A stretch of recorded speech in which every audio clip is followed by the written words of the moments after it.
Bonjour, aujourd'hui je vais vous montrer comment vous pouvez faire votre payroll si vous êtes un client SDWorks qui utilise eBlocks.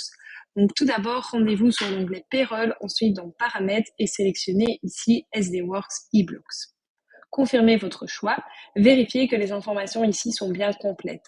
Donc paramètres entreprise, vous allez devoir mettre votre ID, donc c'est votre identifiant auprès de votre secrétariat social. Ensuite, payroll ID des employés, ce sont les payroll ID, ce sont également les identifiants que votre secrétariat social utilise pour identifier vos employés. Et finalement, ici, vous allez devoir compléter les codes de salaire.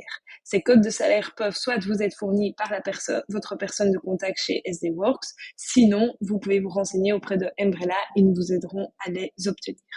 Une fois que ces informations sont complétées, vous allez pouvoir faire votre payroll. Pour faire votre payroll, il faut qu'il y ait des dépenses, donc rendez-vous bien sur l'onglet dépenses et vérifiez que vous n'avez plus de dépenses à approuver.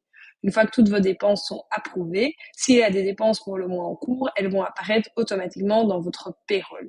Cliquez sur payroll et nous voyons ici que pour la période en cours, j'ai des dépenses pour un employé et il y a 6 dépenses. Vous pouvez toujours revérifier ces dépenses, mais normalement, si vous les avez approuvées, ça veut dire que c'était bon à l'époque.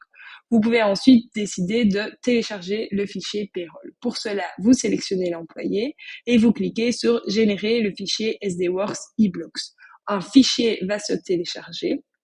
Ce fichier sera directement au format SDWorks eBlocks. Vous pouvez toujours retrouver ce fichier dans votre historique. Donc, dans votre historique, vous retrouverez tous vos payrolls précédents.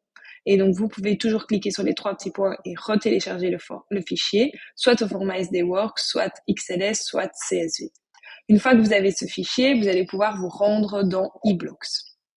Pour cela, rendez-vous sur votre compte eBlocks Payroll. Ensuite, dans vos actions rapides, vous allez pouvoir cliquer ici sur l'onglet Téléchargement, ensuite sur Données complémentaires et ensuite sur Nouveau. Vous allez devoir compléter la première fois les informations suivantes: description, protection, type de données et nom du fichier. Ces informations ne sont à remplir qu'une seule fois lors de la première fois que vous allez faire cet import. Ensuite, enregistrer ces informations.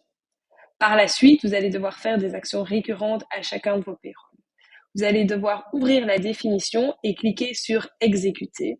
Vous allez sélectionner le fichier que vous voulez importer, donc c'est le fichier que vous avez téléchargé dans Umbrella. Vous allez voir la liste des montants importés, donc c'est tous les montants qui étaient dans Umbrella qui vont s'importer ici. Vous allez pouvoir toujours faire des modifications. Donc, si vous cliquez sur saisie texte, toutes les erreurs seront affichées. Si vous cliquez sur saisie des données, vous allez pouvoir procéder à des corrections. Si vous cliquez sur enregistrer, ça veut dire que tout est correct et les informations seront soumises à votre payroll. Voilà, belle journée.